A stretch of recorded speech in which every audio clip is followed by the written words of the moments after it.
So I thought I would just talk briefly about the importance of imagery and symbolism to me in my spiritual practice, because this is something that I've been realizing, especially recently, just how important the visual element of my spirituality is to me, and how that is actually really the kind of cornerstone of my practice. I would say two things really are the cornerstone of my spiritual practice: meditation and the visual element of my altar.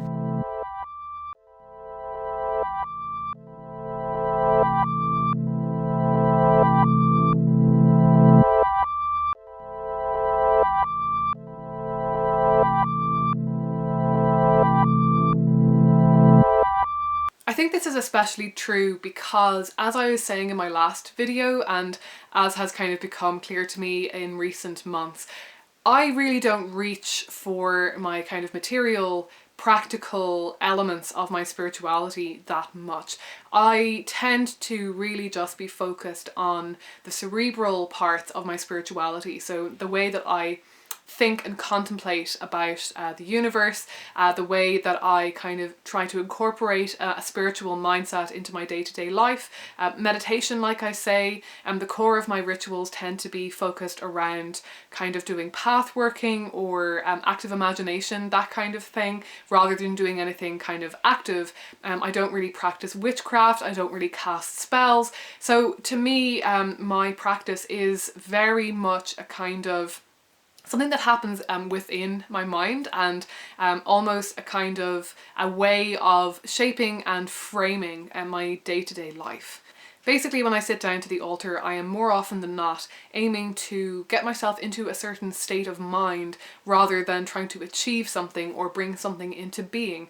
And so my practice therefore kind of automatically ends up focusing very much on the visual. It focuses on visual cues and a visual aesthetic to get me into that frame of mind. So I do think that this focus on the visual has been a major part of my development of my spirituality from the get-go. From the very first day when I kind of encountered paganism and witchcraft as a thing that people were actually doing out in the world, I was really drawn to this idea of creating our own altars and having our own kind of self-created sacred spaces, and being able to fill those spaces with whatever images were kind of most evocative, most powerful to us. This was a really novel idea to me, as somebody who had never really had religious imagery in my home at all, actually, really. To me, religious imagery was something that I encountered at church or very occasionally in school. But at home, there really wasn't. We didn't have crucifixes or sacred hearts or images of the Virgin Mary or anything like that when I was growing up. That really wasn't a part of my home. And the idea of being able to kind of create this space in which I could express my spiritual feelings and explore creatively what spirituality could mean to me in a visual sense was really, really powerful and very exciting to me.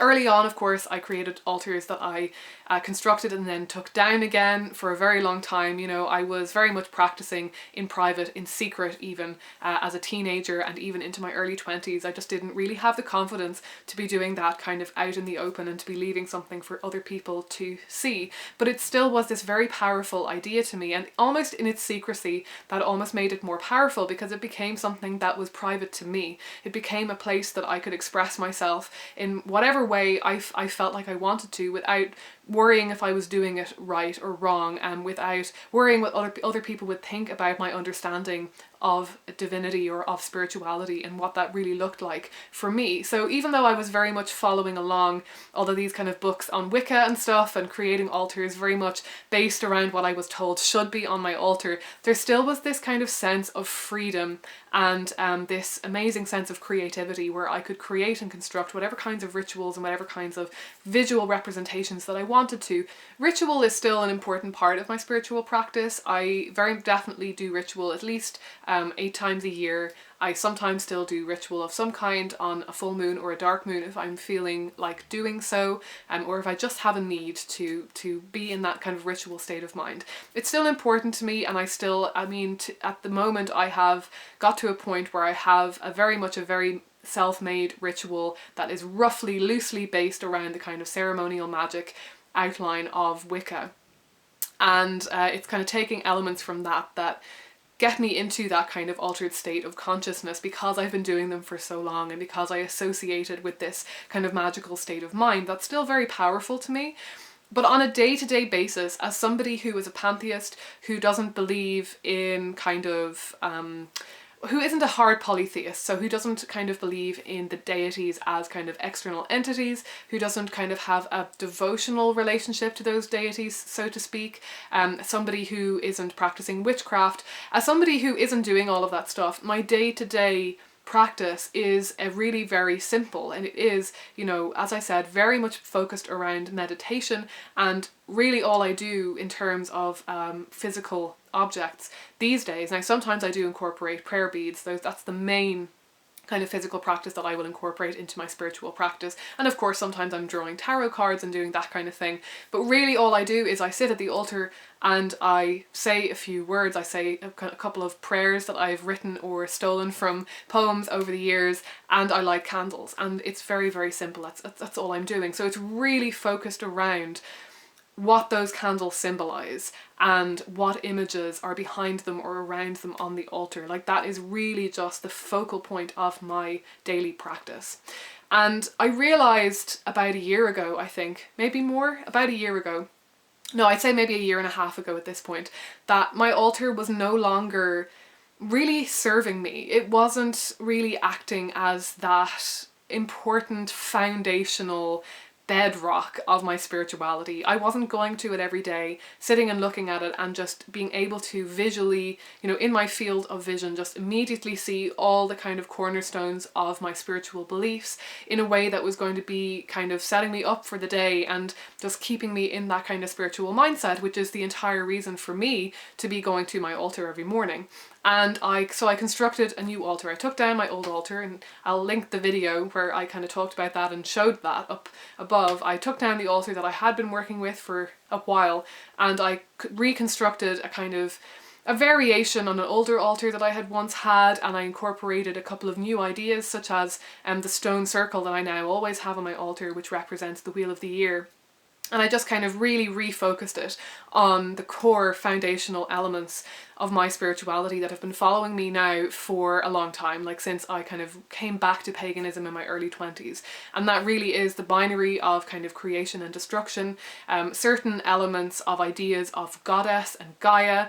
The wheel of the year has become an important part for me on my altar, and just various imagery relating to those concepts of kind of creation, destruction, dark and light, forming a sort of cycle of creativity that involves death and rebirth. And it's kind of as simple as that. There are various other elements that are kind of almost always on my altar because I've kind of developed associations with them.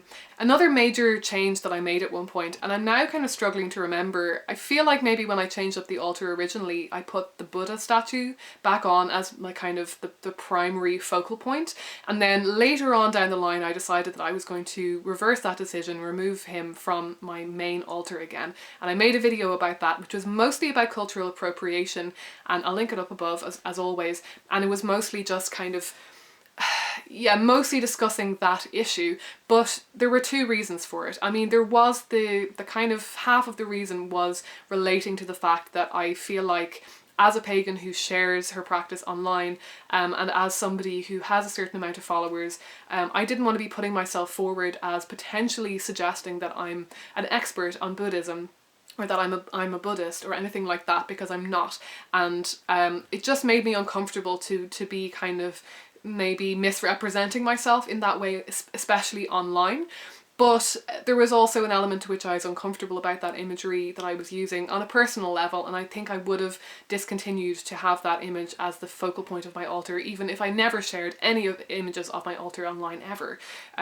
Because I just felt like, although the image of the Buddha is very evocative to me and certain elements of Buddhism have been very important to me over the years, it's not the central part of my practice. It's not the central spoke. I have been much more influenced by Wicca and goddess spirituality than I have been by Buddhism. It all kind of comes together in one kind of great whole, but I just wanted something that was a bit more me. And so I think once I managed to get that image onto my altar, and it just really started to feel very much like my own, and I had a good strong spate of time where my altar didn't change and it was just the same. It had that main image in the center, it had the other elements that I've mentioned on the altar, and I was really, really happy with that, and it became what I think my altar always has been for me, but it became more obviously that. It became a place where I could come and sit every day and immediately be reminded of the kind of core elements of my spirituality, immediately be drawn into that kind of state of mind that I want to be drawn into. And just be kind of consciously reminded of the reasons that I am doing this in the first place, of the choices that I have made and why I make those choices to see the world in a certain way, and so on. So I received this in the mail the other day. It is the third print that I've purchased from the artist, the Canadian artist, Audra O'Clair. I'll link her in the down bar, who made the painting, the print of which I have on my altar. If you've seen basically any of my recent videos at all, you'll have probably seen that picture, that print, on my altar in the background of my videos and in any of my altar videos. And I recently purchased another of her prints because I wanted an alternate image for my altar for kind of winter and autumn, and to keep the one that I had up there just for spring and summer, because I want to start having seasonal altars, which I mentioned in another video. So I'm about to open this up. I'm about to put it into a wonderful IKEA frame, as you can see here. So hopefully this will all go according to plan. And here is the image. Isn't it absolutely beautiful? I know there's like a glare on the plastic because I haven't taken it out of its plastic wrap yet, but you can probably already see that there are major kind of Morrigan vibes to this. It's just, I absolutely love her work. It's actually bigger than I had anticipated. It will just about fit into the frame, but not with the border around it.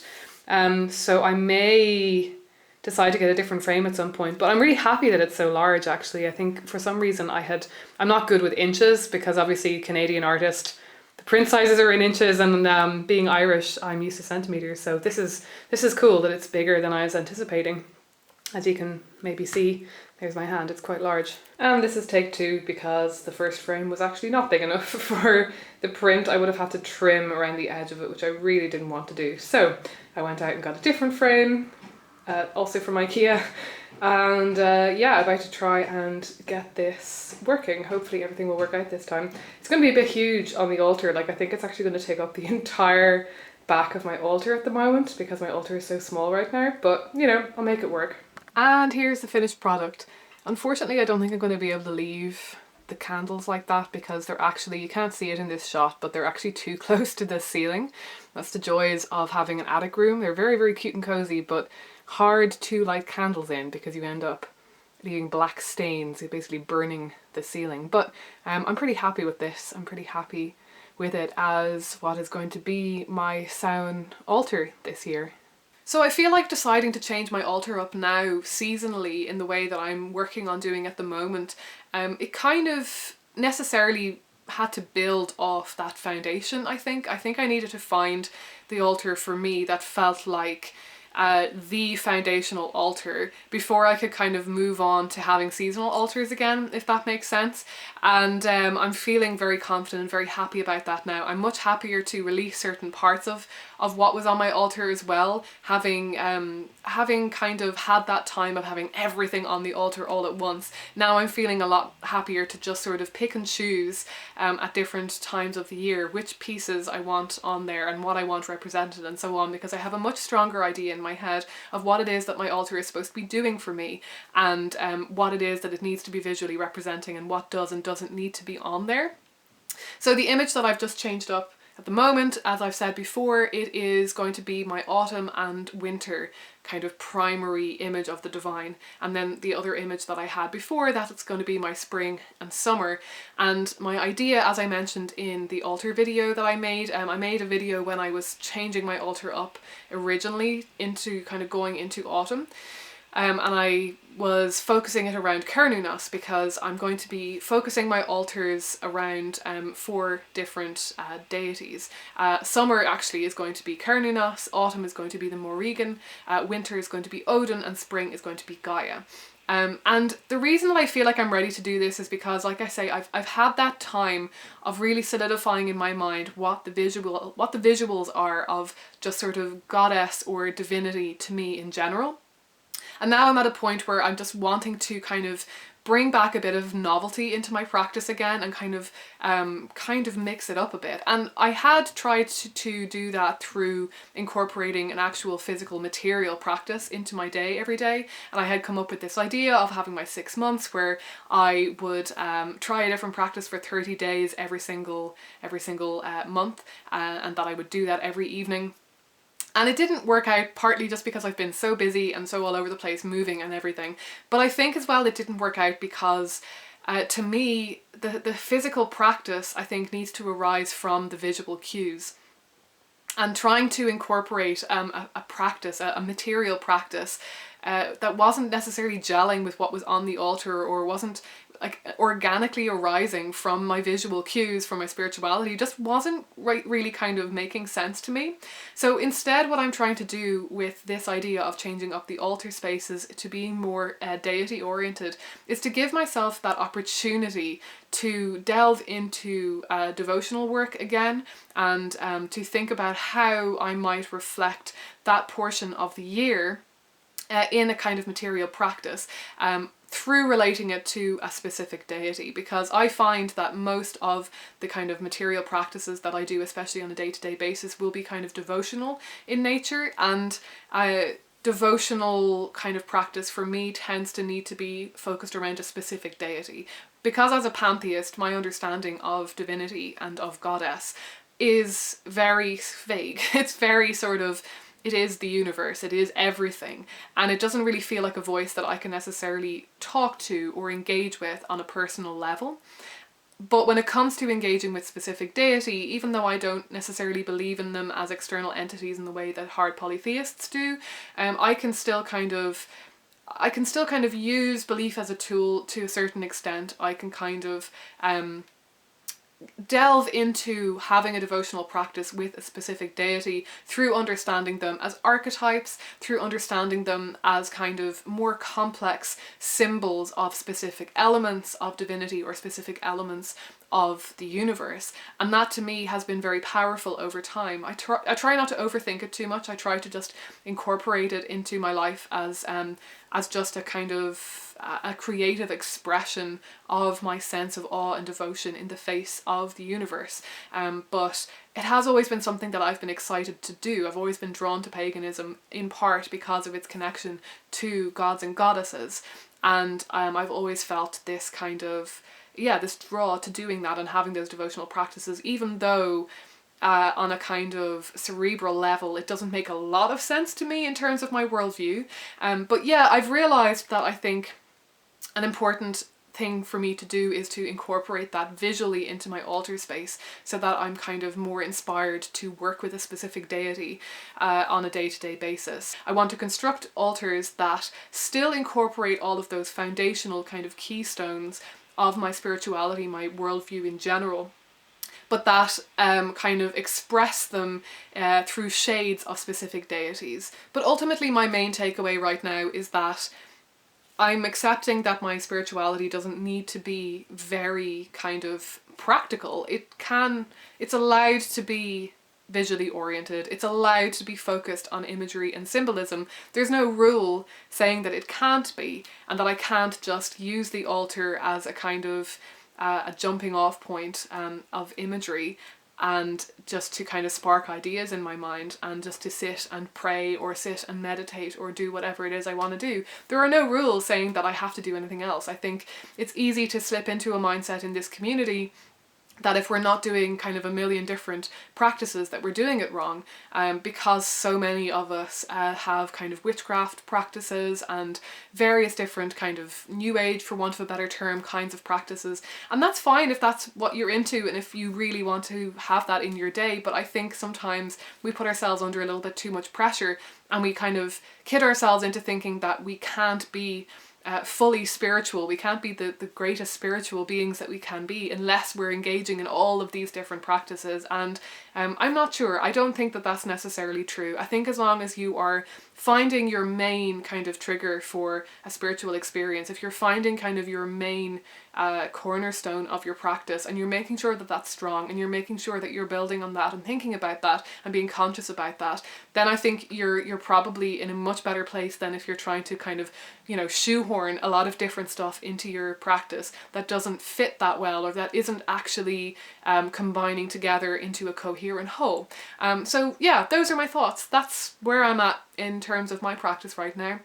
Do let me know what you think about this in the comments below. I'd love to hear about you and whether you're visually oriented or whether you're kind of more tactile, whether you like to have kind of maybe auditory experiences in your practice, maybe listening to music or listening to kind of auditory meditations. Maybe that's really important to you in your practice. Or smells, burning incense. Like, we all have kind of different things that are the most important thing for us to kind of get us into that state of mind. So yeah, do let me know what yours are, and thanks for watching, and I'll talk to you soon.